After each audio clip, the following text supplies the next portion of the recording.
오늘 우리에게 주시는 하나님의 말씀은 누가복음 15장 18절로 24절입니다. 하나님의 말씀을 봉독하겠습니다. 경청하십시오. 내가 일어나 아버지께 가서 이르기를, 아버지, 내가 하늘과 아버지께 죄를 지었사오니 지금부터는 아버지의 아들이라 일컬음을 감당하지 못하겠나이다. 나를 품꾼의 하나로 보소서 하리라 하고, 이에 일어나서 아버지께로 돌아가니라.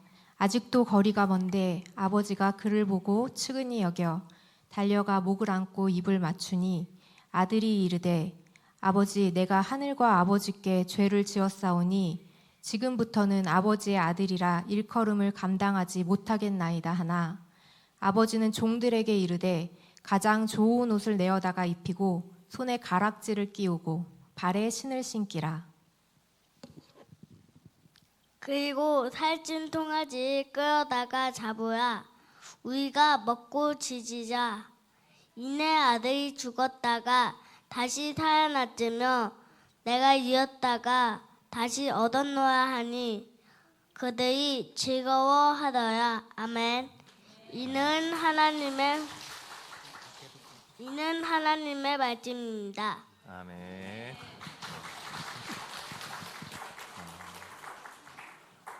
오늘 하나님의 말씀이었습니다. 여러분 가슴에 손을 얹고 우리 한번 고백해 보십시다. 하나님, 제가 여기 있습니다. 저에게 말씀하옵소서. 주의 종이 듣겠습니다. 오늘도 말씀으로 찾아오신 하나님께서 우리에게 한량없는 은혜 내려주실 것을 믿습니다.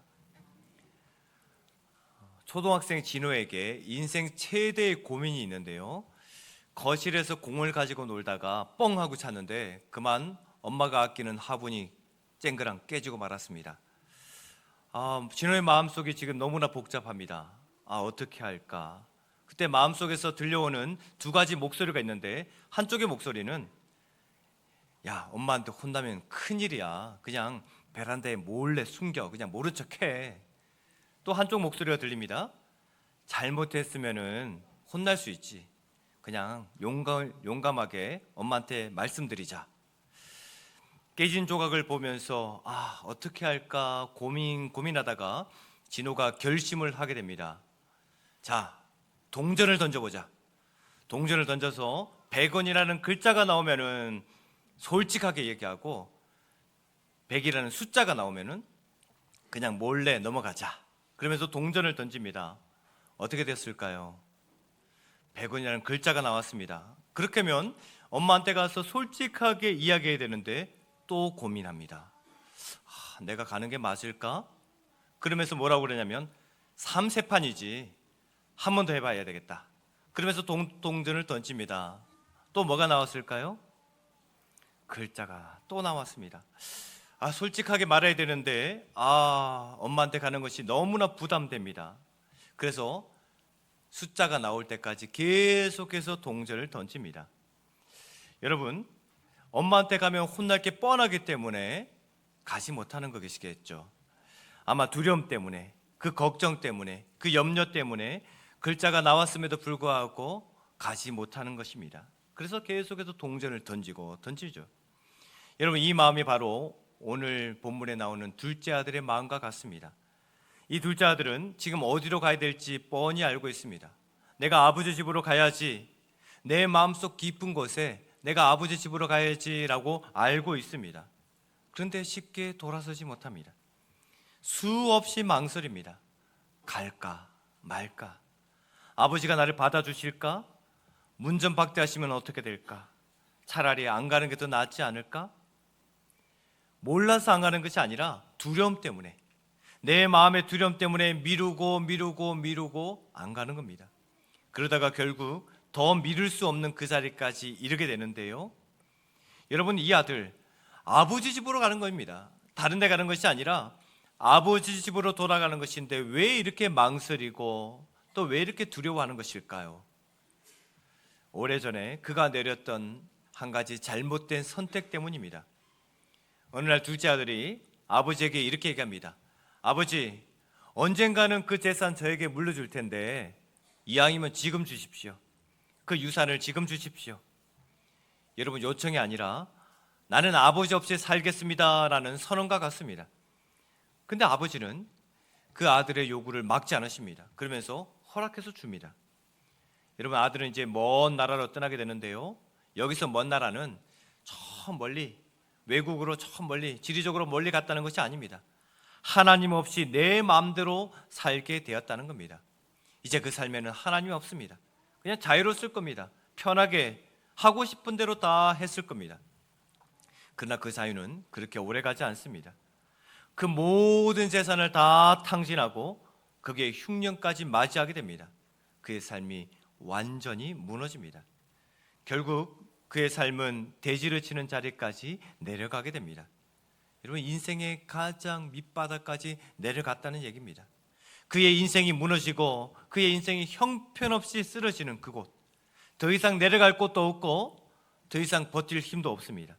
바로 그 자리, 더 이상 미룰 수 없는 그 자리에 그 순간을 맞이하고 있습니다. 그때 자신을 떠나왔던 그 아버지의 집, 그 아버지의 집이 내가 유일하게 살 길인 것을 깨닫게 됩니다. 여러분, 인생의 가장 낮은 자리, 그 자리에서 이제 인생의 방향을 바꾸게 됩니다. 오늘 17절 말씀인데요, 이에 스스로 돌이켜.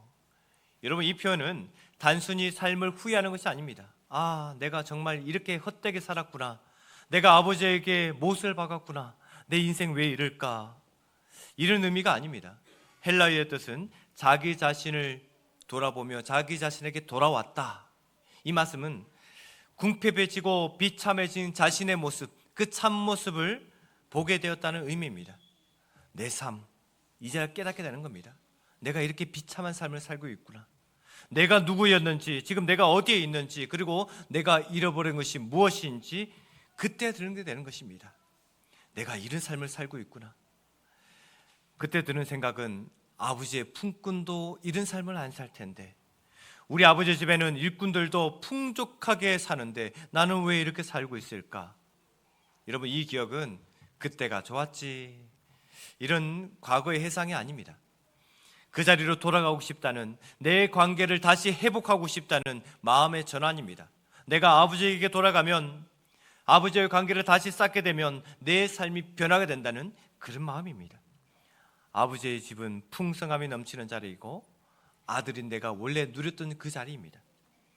이 깨달음 위에서 아들이 결단하게 되는데요, 바로 20절입니다. 일어나서 아버지에게로 돌아가니라. 여러분, 일어난다는 말은 자리에서 그냥 일어난다는 이런 뜻도 있겠지만은 삶의 방향을 돌이킨다는 뜻입니다. 내가 가는 방향, 이 방향이었는데 이제는 일어나서 다른 방향으로 돌이킨다는 것입니다. 죄에서 떠나서 아버지에게로 돌아간다는 그 결단입니다. 내가 모든 것을 다 잃어버렸지만, 내가 볼품이 없어졌지만, 내가 죄 가운데 있지만 하나님께 돌아가겠습니다 라는 결단입니다. 그러나 그는 알고 있습니다. 내가 아버지에게 돌아간들 아버지가 나를 받아줄까? 내가 아들을 노릇할 수 있을까? 그래서 마음에 단단한 준비를 하고 갑니다. 나를 품꾼의 하나로 삼아 주십시오.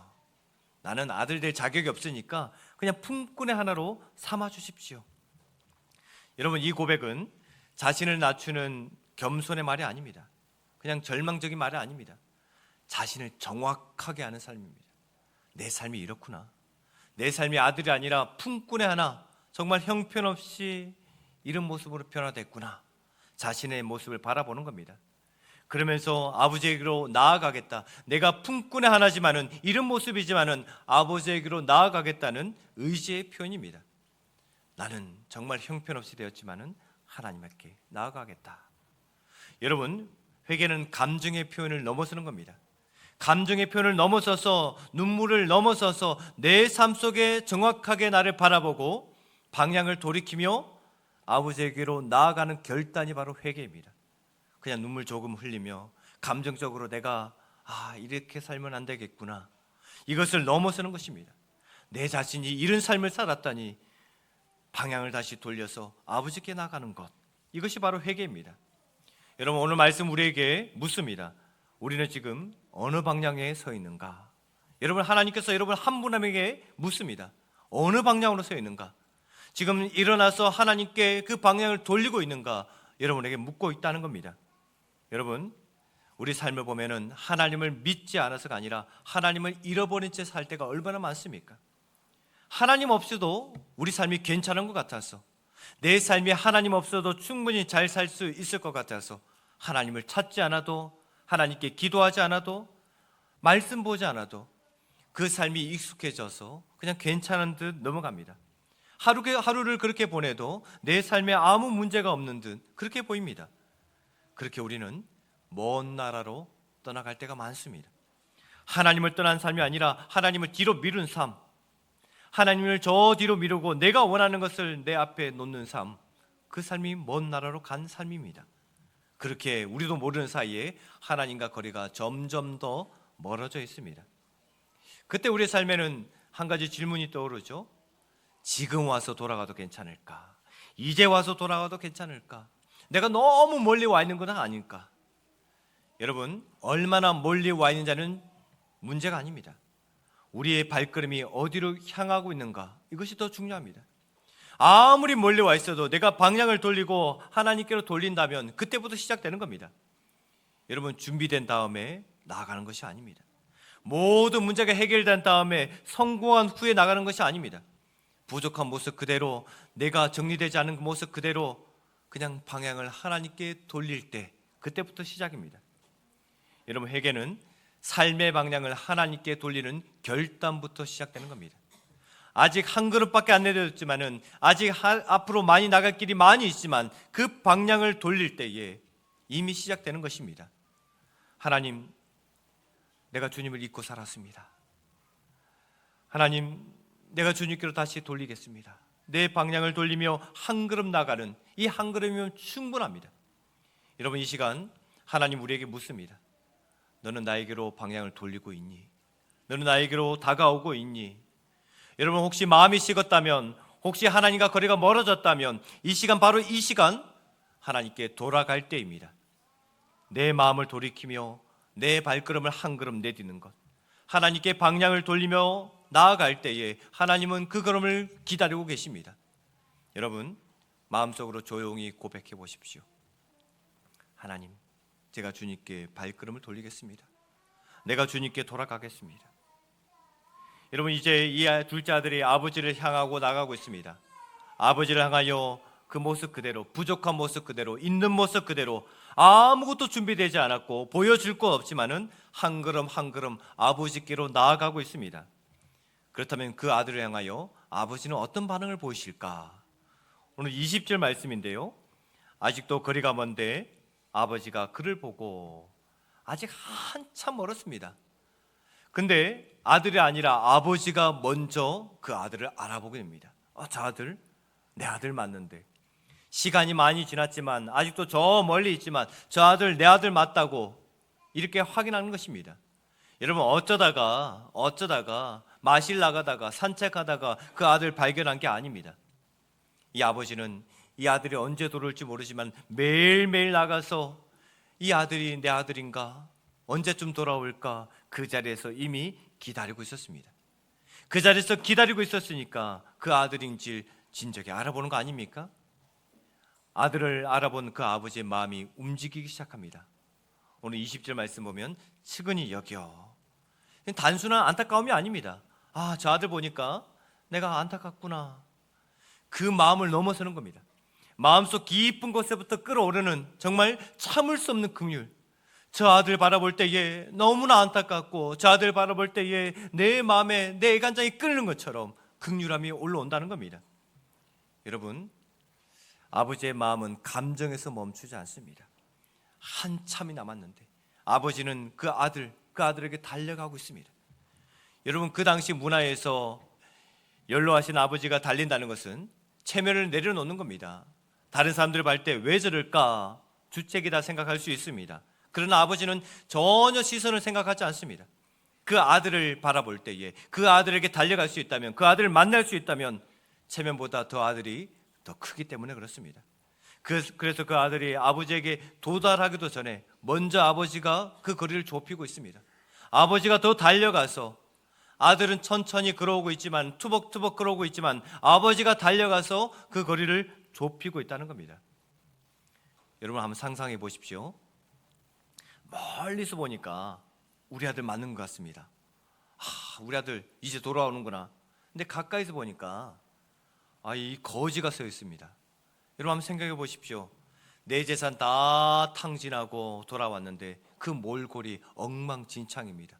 부자가 되어서 돌아왔으면 그래 내 아들 환영한다라고 하겠지만은 엉망진창이 되어서 돌아오고 있습니다.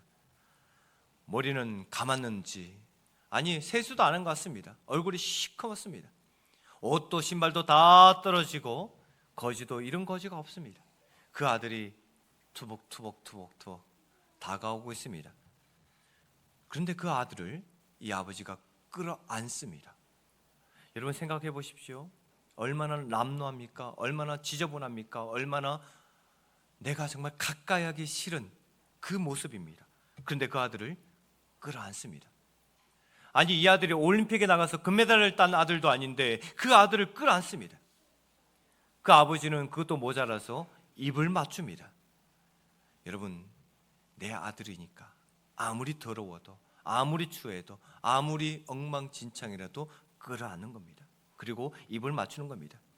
이것은 무조건적인 수용하는 겁니다. 내 아들 맞다. 내 아들이다. 완전한 회복을 선언하는 것입니다. 여러분 그 아들이 그때 준비한 말을 꺼내지 않습니까? 아버지 제가 죄를 지었습니다.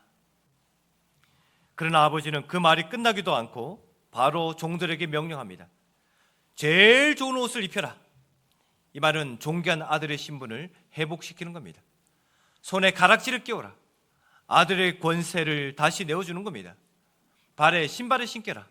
이제는 종이 아니라 자유인의 신분, 내 아들이라는 겁니다. 살찐 송아지를 잡아라. 기쁨의 잔치를 열어서 회복을 완성시킵니다. 여러분 이 아버지는 단순히 그 아들 받아들이는 게 아닙니다. 잘 왔구나. 이제 왔으니까 그냥 이 자리에서 그냥 구석에서 그냥 살거라. 이렇게 받아들이는 거 아닙니다. 이전의 관계와 같이 아버지와 아들의 관계를 다시 회복시키는 겁니다. 너는 내 아들이다. 못나도 내 아들이고 엉망진창이라도 내 아들이고 내 아들이라고 다시 온전히 회복시켜 주는 겁니다. 여러분 이 아버지가 이렇게 선언합니다. 내 아들은 죽었다가 다시 살아났으며 내가 잃었다가 다시 얻어노라. 단순히 비유적인 말이 아닙니다. 하나님을 떠난 삶, 죽은 거 아닙니까?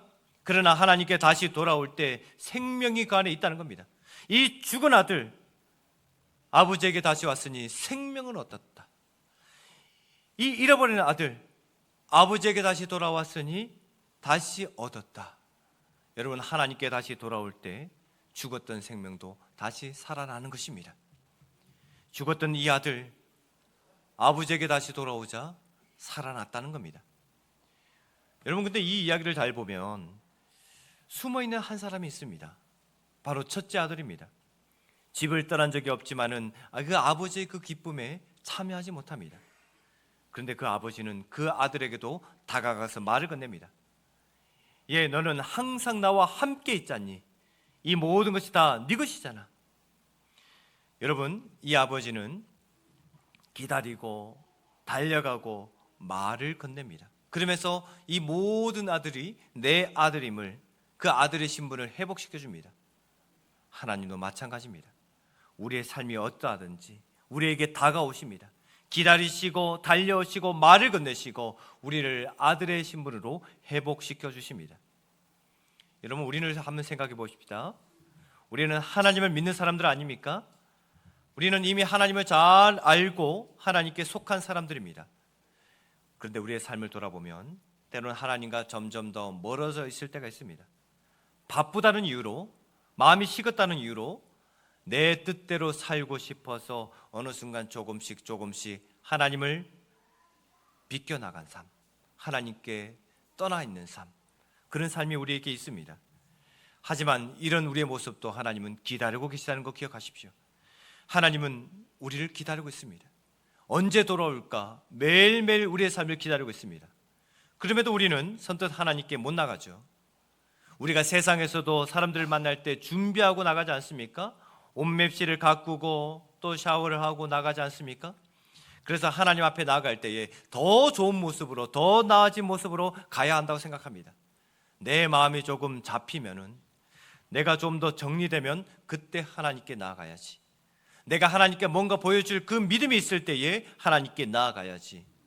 하나님 앞에 이런 모습으로 어떻게 나아갈 수 있을까? 그러면서 자꾸 하나님 앞에 나아가는 것을 미루고 있습니다. 그러나 하나님은 우리의 생각과 다릅니다. 준비 다음에 그 다음에 오라고 이야기하지 않습니다. 더 나아진 다음에 그때 오라고 이야기하지 않습니다. 있는 모습 그대로, 어떤 모습이든 그 모습 그대로 다가오라고 우리에게 말씀하고 있습니다. 여러분, 있는 모습 그대로 하나님께 나오기를 하나님은 기다리고 계십니다. 우리 모습이 어떠하든지 그 작은 모습, 그 형편없는 모습이라도 하나님께서 기다리고 계시다는 겁니다. 더욱이 우리 하나님은 멀리서만 기다리는 분이 아닙니다. 우리가 한 걸음 나아갈 때 하나님은 한 걸음 아니 두 걸음 아니 계속해서 우리에게 달려오시는 분입니다. 그 걸음을 좁히시는 분입니다.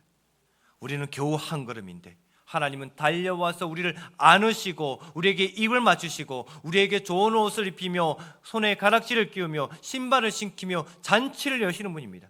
왜냐하면 우리 아버지니까, 우리 하나님이시니까. 우리가 기쁨으로 하나님께 나아갈 때 하나님은 우리를 책망하지 않습니다. 오히려 잔치를 열어주십니다. 기쁨으로 우리를 맞이하며 우리에게 잔치를 열어주십니다. 그래서 우리는 결심할 수 있습니다. 하나님, 제가 주님께로 한 걸음 더 나아가겠습니다. 잠시 멀어졌던 그 마음 하나님께 방향을 돌리며 하나님께 나아가겠습니다. 다시 기도하겠습니다. 다시 말씀 보겠습니다. 다시 하나님을 찾겠습니다. 내 삶의 한 걸음, 그 한 걸음이면 충분합니다. 여러분, 한 걸음 더 나아갔을 때 하나님은 기뻐하시고 하나님은 더 깊은 자리로, 더 은혜의 자리로 우리를 이끌고 가십니다. 여러분, 하나님 오늘도 우리를 부르고 계십니다. 지금 나에게로 돌아오겠니? 하나님은 우리에게 계속해서 기다리는 마음으로 그 자리에 서 계셔서 우리를 바라보고 계십니다. 여러분, 우리가 돌아가는 길은 혼자만이 아닙니다. 우리가 한 걸음 내세울 때 하나님은 더 가까이 달려오시기 때문에, 그래서 우리가 완벽해진 다음이 아니라, 우리가 준비된 다음이 아니라 이 모습 그대로 달려가기만 하면 됩니다. 하나님, 제가 돌아왔습니다. 여러분, 이 고백 하나면 충분합니다. 하나님, 제가 돌아왔습니다. 하나님 앞에 있습니다. 하나님의 능력 안에 제가 머물기 원합니다. 이 고백 하나면 충분합니다. 왜냐하면 우리가 하나님께 가는 것이 아니라 하나님께서 우리에게 이미 달려오고 있기 때문에 그렇습니다. 여러분, 이 시간 나를 향해 달려오시는 그 하나님을, 그 은혜를, 그 사랑을 그대로 받으십시오. 나는 겨우 한 걸음이지만은 하나님은 우리를 향해서 힘을 다하여 사랑으로 달려오고 있다는 겁니다. 그 사랑 받으시면 됩니다. 그 사랑 누리시면 됩니다. 명절 때나 가족 모임 때에 사촌들이 모이면은 엄청나게 많은 사람들, 정신 없어지잖아요. 제가 초등학교 때인데요, 아버지 형제가 5남매이기 때문에 사촌들이 다 모이면 정말 북적북적 정신이 없습니다. 부산에 있는 친척집에 갔는데 다 함께 시내 구경을 하고 친척집으로 돌아가는 길인데 버스 정류장에 내리게 됩니다. 아이들이 우르르 장난치면서 내리게 되죠. 그러면서 버스 문이 닫힐 때 제가 소리를 지르게 되는데 제 동생을 깜빡 놓쳤습니다. 제가 손에 붙잡고 있는 동생을 사촌들하고 장난치다가 또 우르르 내리다 보니까 동생 손을 그냥 신경도 쓰지 않았습니다. 다 내렸는데 동생이 보이지 않습니다. 제가 소리를 지르니까 아버지가 언뜻 동생이 내리지 않았다는 것을 보게 되고 버스를 향해 달려가기 시작합니다. 스톱! 버스를 세워보았지만은 버스는 이미 지나가고 있습니다. 버스를 달려가는 그 길 세울 수가 없습니다. 그 점잖으신 분이 정말 그날만큼은 힘을 다하여 달려갑니다. 슬리퍼를 신었는지 신발이 벗겨졌음에도 불구하고 맨발로 달려갑니다. 그럼에도 버스를 세울 수가 없습니다. 버스는 저만치 떠나가고 있습니다. 동생을 영영 잃어버리나 보다, 그렇게 발을 동동 구르고 있는데 아버지는 포기하지 않았습니다. 건너편을 건너가서 택시를 세우더니 저 버스를 추격하기 시작합니다. 버스를 달려가서 동생을 찾아오게 됩니다. 여러분, 왜 신발이 벗겨졌는데도 왜 체면을 생각하지 않고 택시를 타며 돈을 들여가며 그 동생을 찾아갑니까? 사랑하니까, 사랑하는 아들이니까. 남들 채면 상관없습니다. 내가 어떻게 되든 맨발이 되든 돈이 얼마 되든 상관없습니다. 그 아들 찾을 수만 있다면. 여러분, 사랑은 가만히 있게 하지 않습니다. 사랑하면 포기하지 않고 끝까지 달립니다. 오늘 본문에 나오는 그 아버지도 그랬습니다. 사랑하니까 그 아들 초라해도, 그 아들 망가져 있어도, 그 아들 몰골이 엉망진창이라도 동네 사람 신경 쓰지 않습니다. 체면 다 버리고 그 아들에게도 달려갑니다. 그 아들 안아주게 되고, 그 아들 입을 맞추고, 그 아들에게 좋은 옷을 입히고 잔치까지 열어줍니다. 여러분, 이것이 바로 아버지의 마음 아닙니까? 이것이 바로 하나님의 마음입니다. 우리가 완벽해진 다음에 돌아오기를 하나님은 기다리지 않습니다. 그냥 뒷짐지고 멋진 모습을 보여달라 이렇게 요구하지 않습니다. 우리의 삶 있는 모습 그대로, 여전히 부족한 모습 그대로 우리를 알아봐 주시고 우리를 안아주시고 우리에게 달려오시는 분이 바로 하나님이십니다. 사랑하는 성도 여러분, 하나님과 함께 머무는 것이 가장 큰 복입니다. 하나님을 떠나면 죽음이 있지만은 하나님께 돌아오면 생명이 있습니다. 때문에 하나님과 가까이 하는 것이 우리에게 가장 큰 복입니다. 그럼에도 우리는 그 자리를 떠나서 하나님과 멀리 떨어질 때가 얼마나 많습니까? 하지만 기억하십시오. 나는 흔들릴지라도 하나님은 절대 포기하지 않습니다. 나는 하나님을 잊고 살지라도 하나님은 절대 나를 잊지 않으십니다. 하나님은 오늘도 우리를 기다리고 계십니다. 우리가 방향을 바꾸어 한 발만 움직일 때에 하나님은 온 마음을 다하여 우리에게 달려오고 계십니다. 여러분, 우리가 준비되었기 때문에 하나님께 나아갈 수 있는 게 아닙니다. 우리가 괜찮은 사람이라서 하나님께 나아갈 수 있는 것도 아닙니다. 오직 예수 그리스도, 예수님의 십자가의 보혈로 말미암아 그 길이 열렸기 때문에 우리가 하나님께 나아갈 수 있는 것입니다. 우리의 방향을 돌리고 하나님께 한 걸음 나아가는 것. 여러분, 미루지 마십시오. 더 준비하지 마십시오. 더 나아진 다음에 그때 나간다고 말하지 마십시오. 지금 이 순간 돌아가시면 됩니다. 지금 이 순간 하나님 앞에 나아가 내 모습 이대로 하나님 앞에 보여드릴 때 하나님은 내 아들이라고 말씀하시며 안아주시고 우리를 자녀답게 새롭게 만들어 주십니다. 여러분, 믿음으로 고백하십시오. 하나님, 제가 돌아갑니다. 여러분, 이 한 걸음이면 충분합니다. 그때 하나님은 기뻐하시고 우리를 품어주시고 우리를 새롭게 하실 것입니다. 오늘도 믿음의 한 걸음을 내딛는 여러분 되시길 바랍니다. 그리고 그 발걸음 위에 하나님이 우리에게 아들에 대한 권세 주시며 믿음으로 달려가는 그 발걸음에 하나님의 은혜를 채워주실 줄 믿습니다.